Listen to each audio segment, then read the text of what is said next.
क्या? एक समय की बात है। रामपुर नामक एक छोटे से गांव में एक बूढ़ी औरत और उसका बेटा रहता था। बेटे का नाम भोला था। भोला की माँ अपने बेटे की वजह से बेहद परेशान रहती थी। वो कोई काम धाम तो करता नहीं था, उल्टा सारा दिन कुंभकर्ण की तरह सोता ही रहता था। उसके इस बर्ताव के कारण घर की हालत बहुत खराब थी। अरे ओ भोला, उठ जा अब। देख सूरज कहाँ चढ़ाया है, कब तक पड़ा रहेगा? जा कहीं बाहर जाकर कुछ काम धाम ढूंढ ले। भोला अपनी माँ की बात को अनसुना कर देता है और करवट बदलते हुए जवाब देता है। क्या माँ, तुम भी ना सुबह सुबह फिर शुरू हो गई। ये नहीं कि अपने बेटे को कुछ बढ़िया सा खाने को दे दे, बस ताने मारती रहती हो। तुझे कुछ शर्म हया तो है नहीं, उल्टा खाने को मांग रहा है। घर में एक दाना नहीं बचा है, सब खत्म हो गया है। जा कहीं जाकर कुछ काम कर, तभी खाना मिलेगा। माँ के इतना कहने पर भी भोला के ऊपर कोई असर नहीं होता। वो चादर तानकर फिर से सो जाता है। पता नहीं ये लड़का कब सुधरेगा, कब इसे अकल आएगी। हे भगवान, तू ही मालिक है। ये कहकर माँ अपने काम पर निकल जाती है।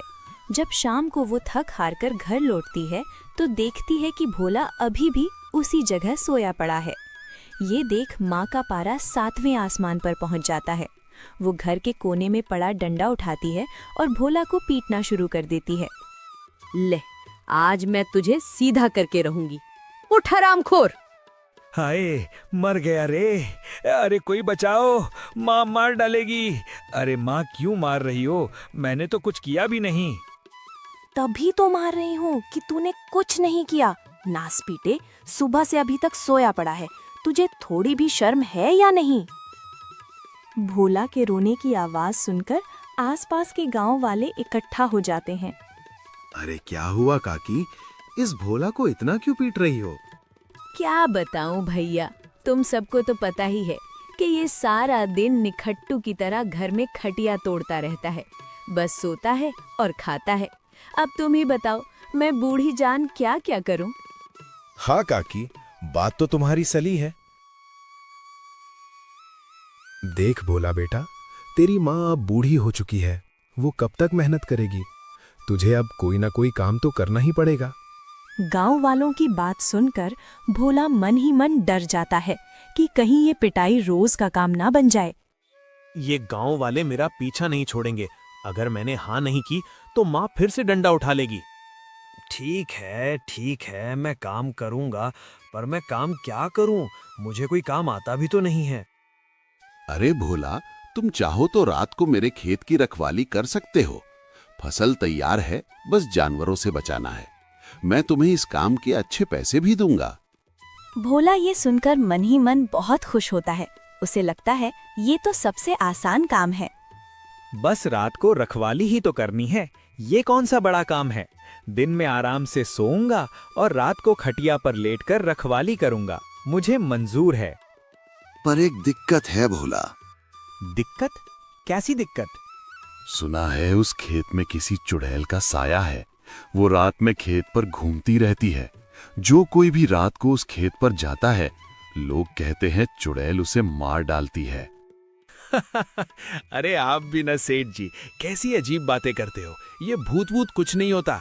मैं किसी से नहीं डरता। मैं तो मर्द हूँ, मर्द। तो ठीक है, आज रात से ही खेत पर पहुंच जाना। जैसे ही रात होती है, भोला खेत की रखवाली करने पहुंच जाता है। वो खेत के बीचों बीच खटिया बिछाता है और लेट जाता है। रखवाली तो होती रहेगी, पहले थोड़ा आराम कर लूं, फिर बाद में देखूंगा। अब मैं मजे से सोऊंगा। भोला सो ही रहा होता है कि तभी उसे वहां किसी औरत के रोने की डरावनी आवाज सुनाई देती है। इतनी रात में कौन औरत रो रही है? मेरी नींद खराब कर दी। थोड़ी देर बाद रोने की आवाज बंद हो जाती है और भोला फिर गहरी नींद में चला जाता है। लेकिन कुछ ही पल बाद एक भयानक चुड़ैल भोला की खटिया के पास आकर बैठ जाती है। वो अपनी लाल डरावनी आंखों से उसे घूर रही होती है। भोला की आंख खुलती है। अरे ये कौन है? भोला उसे देखकर भी करवट बदल लेता है और दोबारा सोने की कोशिश करता है। ये कैसा आदमी है जो मुझे देखकर सो गया? इसे मुझसे डर भी नहीं लगा। चुड़ैल गुस्से में भोला को झकझोर कर उठाती है। भोला बड़ी मुश्किल से उठता है और जैसे ही वो चुड़ैल का भयानक चेहरा गौर से देखता है, उसकी सिट्टी पिट्टी गुम हो जाती है। चुड़ैल, तुम असली हो? हाँ, मैं चुड़ैल हूँ और अब मैं तुझे खाऊंगी। मुझे खाकर तुम्हें क्या मिलेगा चुड़ैल जी? मैं तुझे खाकर और भी ताकतवर बन जाऊंगी। मुझे बहुत भूख लगी है।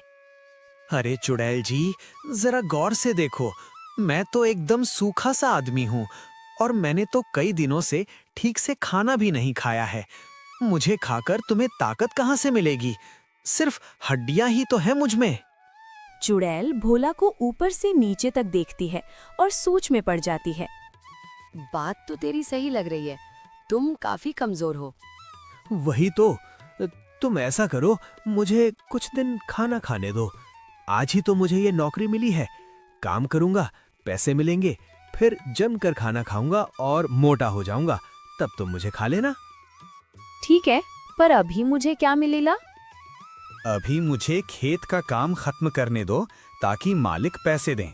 तुम मुझे खा लोगी तो मेरा काम अधूरा रह जाएगा। ठीक है, तुम खेत का काम खत्म कर लो, फिर मैं तुम्हें खाऊंगी। भोला डरते डरते पूरी रात जागकर खेत में काम करने का नाटक करता रहा। उसे डर था कि कहीं चुड़ैल का इरादा न बदल जाए। ऐसा करते करते सुबह हो गई और जैसा कि सब जानते थे, चुड़ैल उजाला होने से पहले ही चली जाती थी। हे भगवान, जान बची तो लाखों पाए। अब भागता हूँ घर। भोला भागता हुआ घर पहुंचता है। उसका चेहरा डर से पीला पड़ा था। माँ, ओ माँ। क्या हुआ? क्यों चिल्ला रहे? कोई भूत देख लिया क्या? माँ, भूत नहीं, साक्षात चुड़ैल देखी है। चुड़ैल, वो मुझे खाने वाली थी। बड़ी मुश्किल से जान बचाकर आया हूँ। तू पागल वागल हो गया है क्या? अभी तो एक ही रात काम किया है और अभी से बहाने बनाने लगा। थक गया बस, और कुछ नहीं। माँ, मैं सच कह रहा हूँ, वहाँ सच में चुड़ैल है। चुप कर, ये सब तेरे काम ना करने के बहाने हैं। तू चाहे कुछ भी कह ले, काम तो तुझे करना ही पड़ेगा। माँ भोला की एक नहीं सुनती। भोला को भूख भी लगी थी। अच्छा ठीक है, पहले खाना तो दे दो, बहुत जोरों की भूख लगी है। माँ खाना लाती है। भोला खाना देखकर खुश होता है और खाने ही वाला होता है कि उसे अचानक चुड़ैल की वो बात याद आ जाती है। तुम खाना खाओगे तभी तो मैं तुम्हें खाऊंगी। भोला का हाथ रुक जाता है। अरे अब क्या हुआ? खाना क्यों छोड़ दिया? नहीं माँ, बस मन नहीं है। भोला बिना खाना खाए ही लेट जाता है। पूरी रात का जगा हुआ था, इसलिए उसे तुरंत नींद आ जाती है। शाम होते ही माँ उसे फिर जगा किए। उठ भोला, रात हो गई, खेत पर नहीं जाना क्या? माँ, आज मैं नहीं जाऊंगा, वो चुड़ैल मुझे मार डालेगी। मैं तेरी एक नहीं सुनूंगी। इतनी मुश्किल से काम मिला है, चुपचाप खटिया उठा और निकल खेत की तरफ।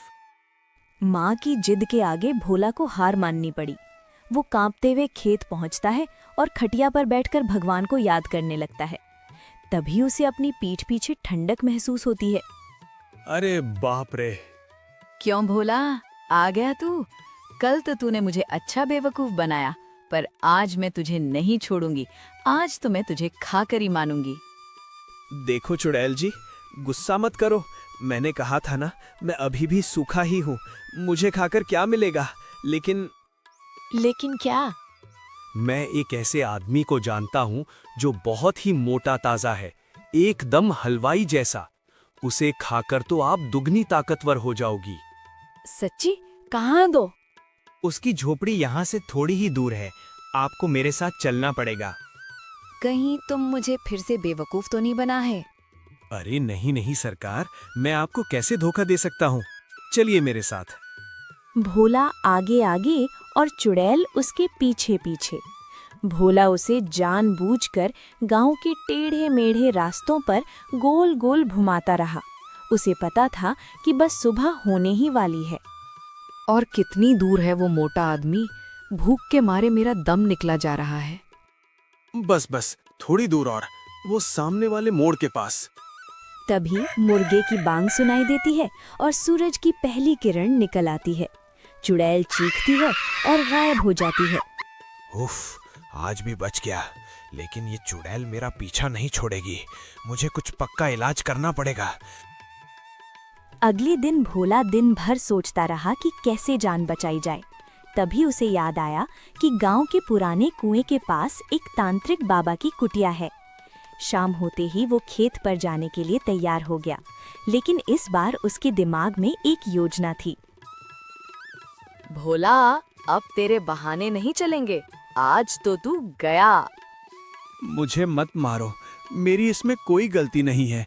अगर मुझे मरना ही है तो कम से कम आखिरी बार पेट भर खाना तो खा लेने दो। बात तो सही है, भूखा खाऊंगी तो स्वाद नहीं आएगा, खा ले खाना। अरे सत्यानाश, मैं अपना टिफिन तो पास वाली उस कुटिया में ही भूल आया। मैं अभी लेकर आता हूँ। रुक, तू मुझे हर बार चकमा देता है, इस बार मैं भी तेरे साथ चलूंगी। ठीक है, चलो, वैसे भी अकेले जाने में डर लगता है। भोला चुड़ैल को लेकर सीधा तांत्रिक बाबा की कुटिया की ओर चल दिया। जैसे ही वे कुटिया के पास पहुंचे, भोला जोर से चिल्लाया, बाबा बचाओ, देखो मैं किसे लाया हूँ। कुटिया के अंदर तांत्रिक बाबा ध्यान में बैठे थे। उन्हें आभास हो गया कि कोई बुरी शक्ति द्वार पर है। चुड़ैल समझ गई कि ये भोला की चाल थी। अच्छा, तो ये तेरी चाल थी। अब मैं तुझे और इस बाबा दोनों को नहीं छोड़ूंगी।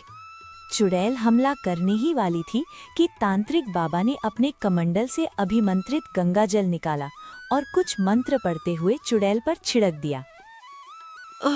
नहीं, मेरा शरीर जल रहा है, मुझे छोड़ दो, मुझे मत मारो। देखते ही देखते चुड़ैल आग की लपटों में घिर गई और जलकर भस्म हो गई। हवा में सिर्फ राख और धुआं रह गया। जा बेटा भोला, अब तेरा खेत और तू दोनों सुरक्षित हो। ये अब कभी वापस नहीं आएंगी। धन्यवाद बाबा, आपने मेरी जान बचा ली। उस दिन के बाद से भोला का डर खत्म हो गया। उसने मेहनत से काम करना शुरू कर दिया और अपनी माँ के साथ रामपुर में खुशी खुशी रहने लगा। अब उसे काम चोरी करने की जरूरत नहीं पड़ती थी, क्योंकि उसने सीख लिया था कि मुसीबत का सामना अक्ल और हिम्मत से किया जाए तो बड़ी से बड़ी बला भी टल जाती है।